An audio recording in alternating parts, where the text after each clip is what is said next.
Hello friends, welcome to Creative Medicine. In this lecture, we will learn about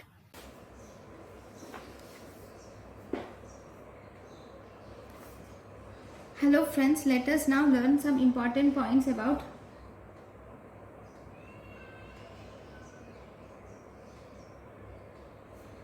pleural effusion.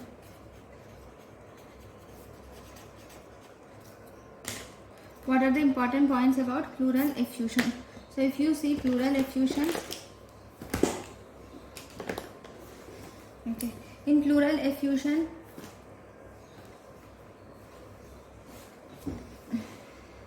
let us see some important points about pleural effusion. So the fluid present in the pleural space is around 0.01 ml per kg of fluid is present in the pleural space. So if you see the absorption of this fluid in pleural space is through pleural lymphatics, through parietal pleural lymphatics. Through parietal pleural lymphatics there is absorption of pleural fluid in the pleural space.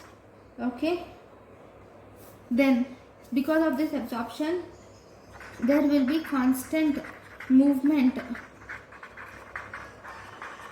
There will be constant movement of fluid from the pleura, from parietal pleural capillaries, from the parietal pleural capillaries to the pleural space at a rate of 0.01 ml per kg per hour. So if you see the pathophysiology of pleural effusion is as 5. First, there will be increased hydrostatic and decreased oncotic pressure. First, there will be increased hydrostatic and decreased oncotic pressure. Second, there will be abnormal capillary permeability. Because of abnormal capillary permeability, this will result in increased production of fluid. Then there will be decreased lymphatic clearance because the drainage is through the lymphatics. So whenever there is decreased lymphatic clearance of the fluid, obviously the fluid will accumulate. Then there is infection in the pleural space. There can be infection in the pleural space. Then it can be due to bleeding in the pleural space. If there is bleeding in the pleural space, also there will be accumulation of blood, which is called as hemothorax. Whereas if there is bleeding in the infection in the pleural space, then this is called as empyema. Okay, next, these are the 5 pathological things leading to pleural effusion. So this effusion or pleural effusion which we are dealing here is of 2 types. This pleural effusion is actually of 2 types. One, we have transudate and second we have exudate. Transudate, one is transudate, second is exudate. In the transudate there is systemic factors of absorption, maybe of formation. In transudate, first systemic factors of formation and absorption are altered. So in transudate, permeability to proteins are normal. Permeability to proteins are normal in transudate. Whereas in exudate, and if you see, pleural membranes are also intact. In transudate, pleural membranes are also intact. Okay. Whereas if you see the same in exudate, you will see Here the local factors are altered, not the systemic factors. Local factors are altered. These include, there is altered permeability of the membrane. Altered permeability of the membrane will be seen. Okay, there will be increased permeability to proteins. There will be increased permeability to proteins, altered permeability of membrane, and there is decreased or obstruction to lymphatic drainage. There is decreased or obstruction to lymphatic drainage. So these are the main differences between exudates and transudate. Now if you see the actual differences which are important in diagnosis, so we have transudate, then we have exudate. Now what are the causes of transudate? So causes of transudate are increased hydrostatic pressure will result in transudate, and decreased colloid osmotic pressure will result in transudate. Whereas what will result in exudate? Inflammation will result in exudate. So if you see the appearance of transudate is clear, appearance of exudate is cloudy. Then we have specific gravity. Specific gravity of transudate is less than 1.012. Specific gravity of exudate is more than 1.012, more than 1.012. Then if you see the protein content of transudate is less than 3 gram per deciliter in transudate and more than 3 gram per deciliter in exudate. Then if you see the fluid protein by serum protein, fluid protein by serum protein is less than 0.5 in transudate and it is more than 0.5 in exudate. Then if you see fluid LDH by serum LDH, fluid LDH by serum LDH is less than 0.6 or less than 2/3 in transudate, and it is more than 0.6 or more than 2/3 in exudate. Then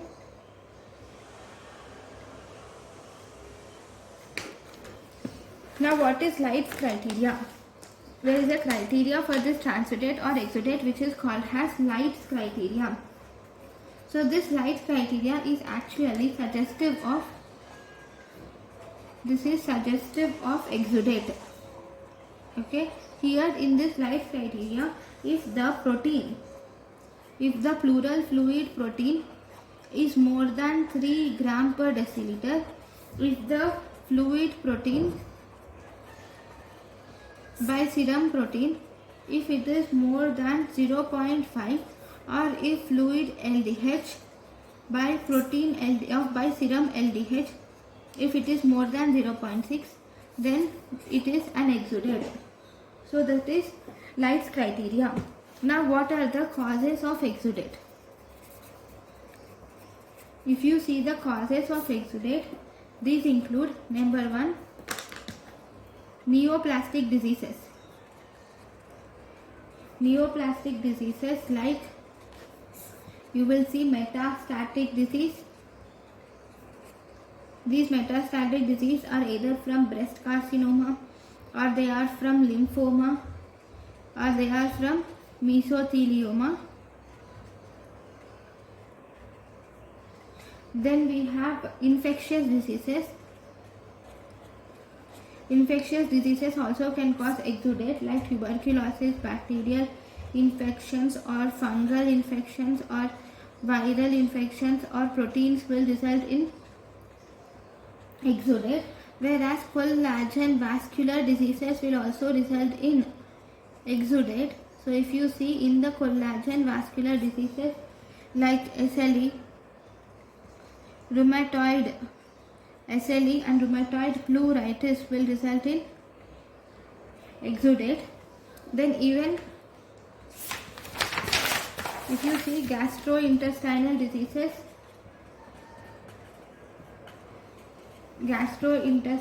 diseases, like pancreatic disease or diaphragmatic hernia, this is also associated with exudate. Then if you see drug induced, in the drug induced, if you see nitrofurantoin, bromocryptin, drug induced nitrofurantoin, bromocryptin, dantrolene, sodium and amiodarone. Okay, all these are the drug induced causes of pleural effusion. Then even there occurs a syndrome called as Meigs syndrome. What is this Meigs syndrome? Meigs syndrome is a triad of ascites with pleural effusion. It is ascites with pleural effusion with benign ovarian tumor. Ascites pleural effusion with benign ovarian tumor, which is fibroma. It is Meigs syndrome. Okay, this Meigs syndrome will include asbestos exposure. This include asbestos exposure, uremia and iatrogenic injury. It is seen in asbestos exposure, this is not Meigs syndrome. Okay. Pleural effusion can also occur due to asbestos exposure, or it can occur due to uremia, or it can occur due to iatrogenic injury. Where do you see this Meigs syndrome? Meigs syndrome is seen in ovarian tumors. Okay. Now, the next important syndrome which is associated with pleural effusion is yellow nail syndrome. So, what is this yellow nail syndrome? Yellow nail syndrome is primary lymphedema. It is primary lymphedema which is associated with yellow nails and pleural effusion. It is primary lymphedema associated with yellow nails and pleural effusion. This is yellow nail syndrome. So all these are the etiology of exudates.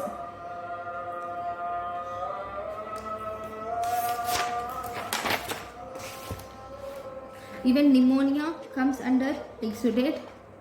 Okay, there will be infarction, will also result in exudates. Then if you see one more, ventriculoperitoneal fistula. Ventriculoperitoneal fistula will also result in exudate. Okay, exudate is also seen in trauma, will result in exudate. If there is intra-abdominal abscess will also result in exudate. Then ovarian hyperstimulatory syndrome. Ovarian hyperstimulatory syndrome will also result in exudate. So all these are the causes of exudate. Now, if you were asked some one-liners, what is the most common cause of pleural effusion? The most common cause of pleural effusion is congestive heart failure. Then what is the most common cause of exudative pleural effusion? Exudative pleural effusion, the most common cause is pneumonia. If you were asked what is the most common cause of transudative pleural effusion, transudative pleural effusion is congestive heart failure more than tuberculosis. So these are the main types of causes of pleural effusion. Then what are the causes of transudative pleural effusion? Where do you see transudative pleural effusion?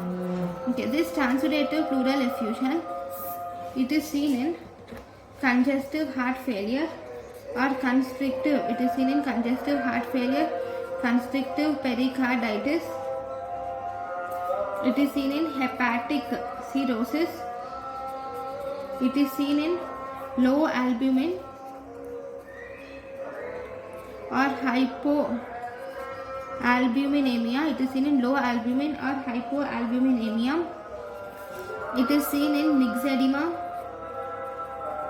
or Meigs syndrome. It is seen in myxedema or Meigs syndrome, or it is seen in malabsorption.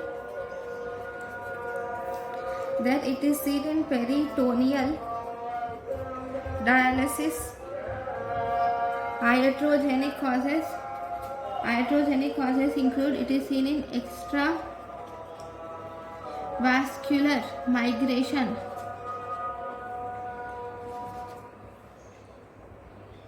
of central venous catheter, when there is extravascular migration of central venous catheter, this can result in iatrogenic cause of transudative pleural effusion.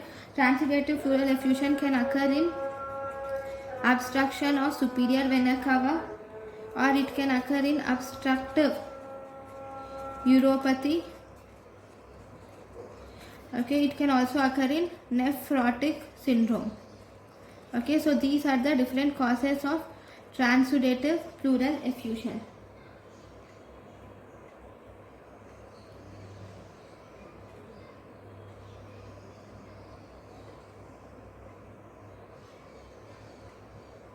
Now, if you were asked what are the list of causes of bilateral pleural effusion. Bilateral pleural effusion is seen in left ventricular failure. It is seen in pulmonary infarction. Okay, it is seen in hypoalbuminemia. Bilateral pleural effusion in left ventricular failure, pulmonary infarction, hypoalbuminemia, and malignancy. You see bilateral pleural effusion. Then what about the left-sided pleural effusion? What are the causes of left-sided pleural effusion? Okay, left-sided pleural effusion are seen in, you will see it in pancreatitis. It is seen in rheumatoid arthritis, hypoproteinemia, pancreatitis, rheumatoid arthritis, hypoproteinemia, congestive cardiac failure, and it is seen in esophageal rupture. You will see this left-sided pleural effusion. Acute pancreatitis, esophageal rupture, and congestive heart failure, especially it is seen in Dressler syndrome. You will see left-sided pleural effusion. Then what after left-sided pleural effusion? Where do you see right-sided pleural effusion? Right-sided pleural effusion, it is seen in amoebic liver abscess. Right-sided pleural effusion is seen in amoebic liver abscess. It is seen in cirrhosis of liver. It is seen in Meigs syndrome. Okay, so these are the right-sided pleural effusion causes. Okay. Then, if you see the clinical features, so what do you see in clinical features in pleural effusion? Clinical features, you will see presence of dyspnea. There will be cough and chest pain. Okay. Then if there is severe cough, if the patient has severe cough with purulent or bloody sputum, if the patient has severe cough with purulent or bloody sputum, then it is seen in pneumonia. If there is constant chest wall pain, think that it is due to bronchial carcinoma or malignant melanoma, which are invading into malignant mesothelioma, which have invaded the chest wall. Okay, then if you see pleuritic chest pain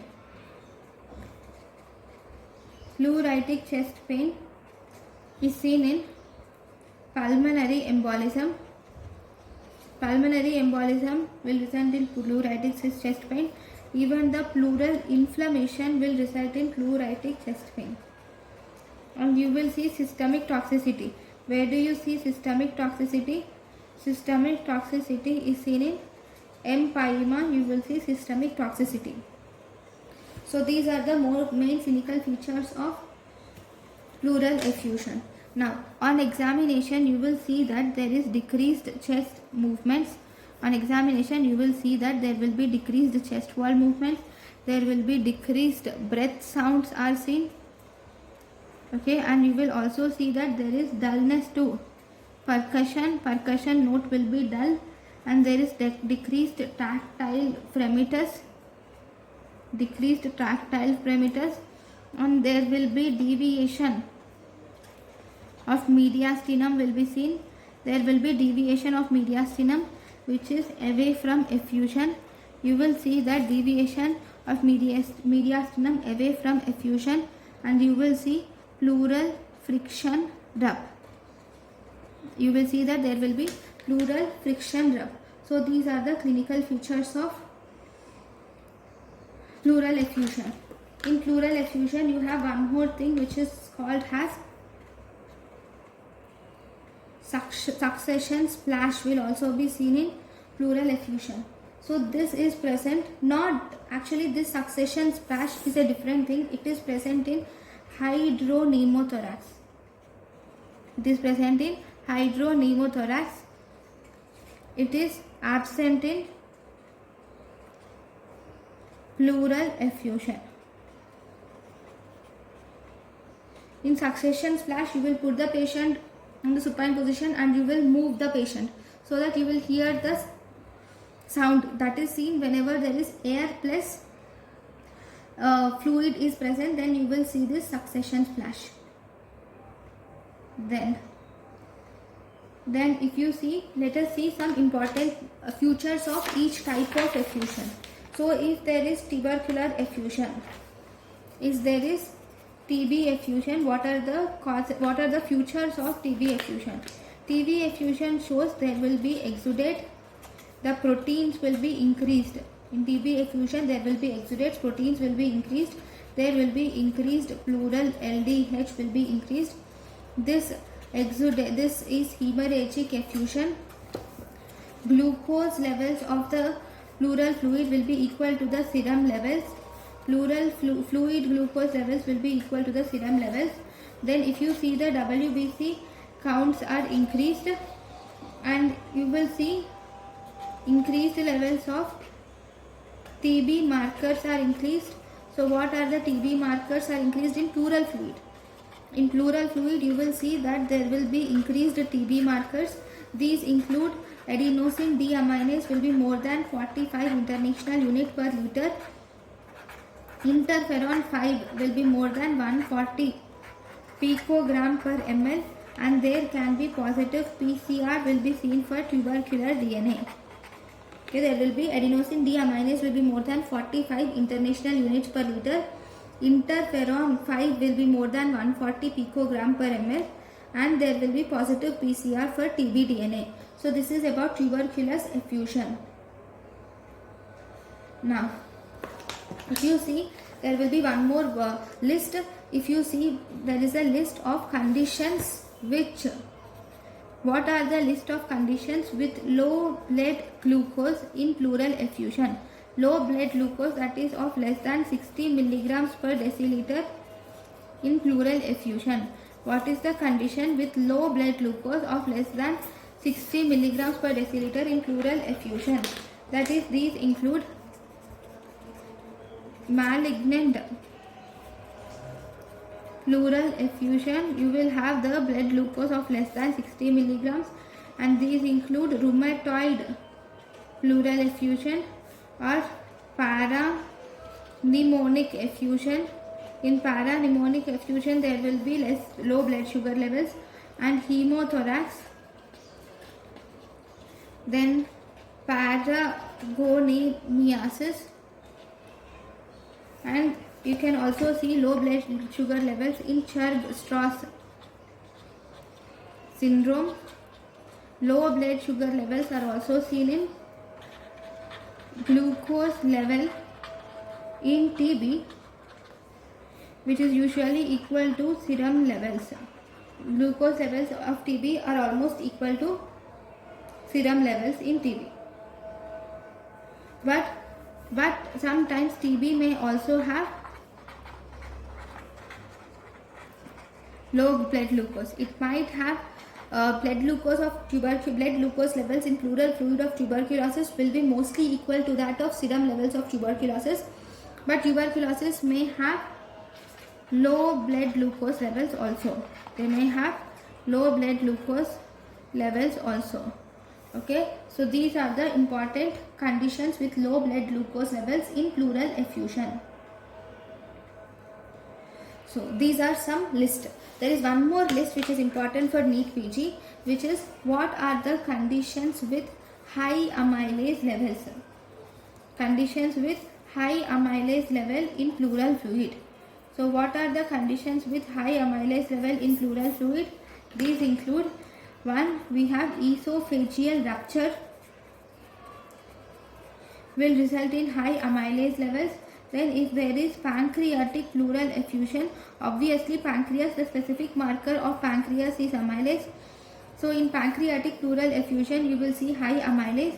Whenever there is malignancy, especially adenocarcinoma of lung, in adenocarcinoma of lung, which is malignancy, or in pancreas, you will see high amylase levels. Now, what is the list? What are the causes of hemorrhagic pleural effusion? Where do you see hemorrhagic pleural effusion? So if you see this list, hemorrhagic pleural effusion is seen in bronchogenic carcinoma, or it is seen in bleeding disorders. It is seen in bronchogenic carcinoma or bleeding disorders. It is seen in lymphomas. Okay, pulmonary embolism. It is seen in pulmonary embolism. Then this is also seen in aneurysmal rupture or extravasation. It is also seen in SLE. Hemorrhagic pleural effusion can be seen in tuberculosis, or it can be seen in trauma. It can be seen in drug overdose. What drugs can cause hemorrhagic pleural effusion? Obviously warfarin or anticoagulant overdose can cause hemorrhagic pleural effusion. So these are the list of causes where you see hemorrhagic pleural effusion. One more list is important. What are the pleural effusion with cholesterol crystals? What are the pleural effusion which are seen with cholesterol crystals?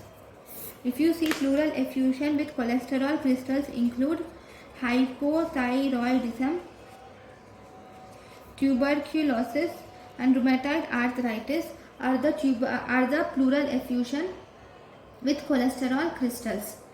Now, so these are the complete lists which are present in pleural effusion. Now, let us now learn diagnostic algorithm of pleural effusion. So if you see diagnosis of pleural effusion, in this first you will, when there is pleural effusion, then you will have to perform diagnostic thoracocentesis.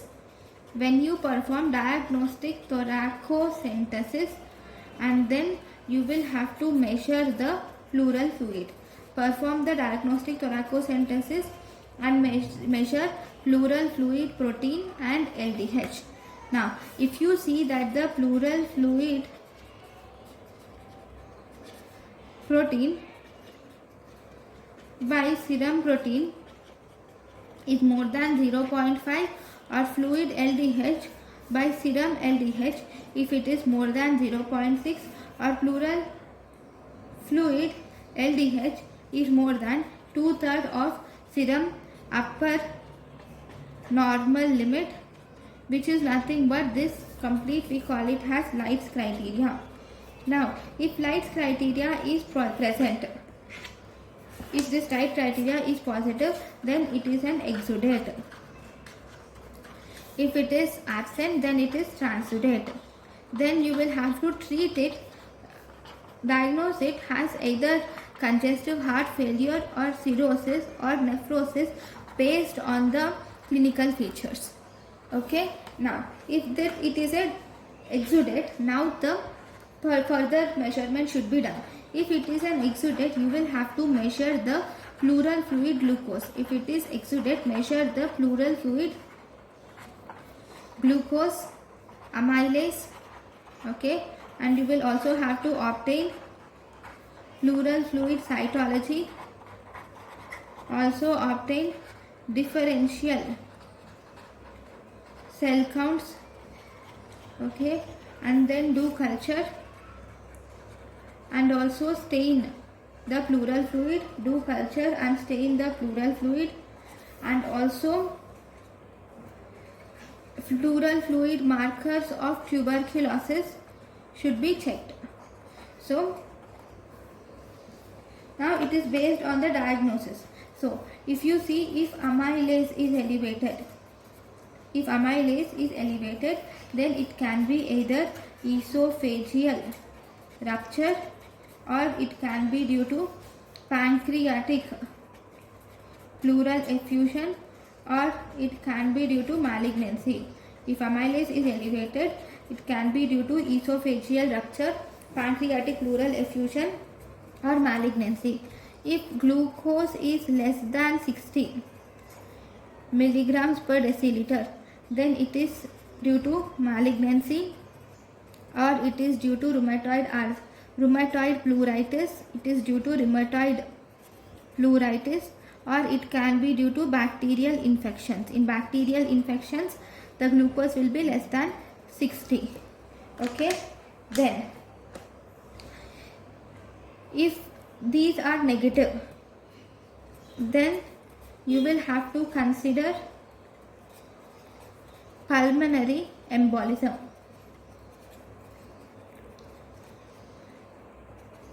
If this is negative,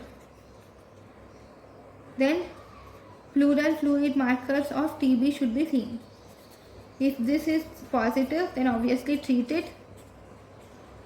If it is negative, then if symptoms, you should see symptoms are improving, then you will have to just observe. But symptoms, if they are not improving, then you will have to consider thoracoscopy or biopsy should be considered. So this is how you go about in a pleural effusion. So these are the important diagnostic features of pleural effusion. Now, treatment. Treatment, definitely you should treat the cause. Along with that, you will have to drain the fluid by thoracocentesis.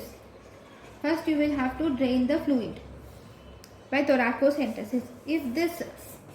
If after doing thoracocentesis, if it recurs, then insert the chest tube and also give fibrinolytic agents.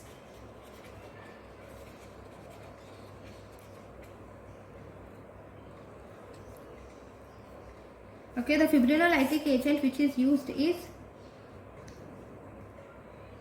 mainly we use tissue plasminogen activator is used as a fibrinolytic agent, or you can use, and you will also use deoxyribonuclease can be used. Okay, this is mainly for parapneumonic effusion. Parapneumonic effusion, you will have to do this. You will have to drain the fluid, then do thoracocentesis, then insert the chest tube and add fibrinolytic agents if the thoracocentesis fails, and then if this also fails, then you will have to insert the thoracoscopy, and then break down the adhesions which are formed. So this is how you will treat the parapneumonic effusion.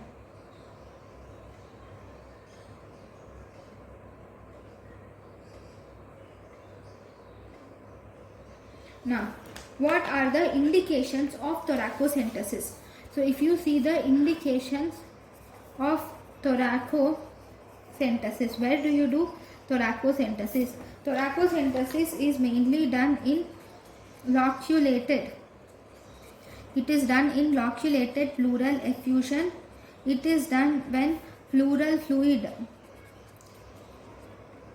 if pH of the pleural fluid is less than 7.2, we can do this thoracocentesis. It is done in if pleural fluid glucose is less than 60 milligram per deciliter, then we do this thoracocentesis. Then if there is positive culture is seen on the pleural fluid, then thoracocentesis is done.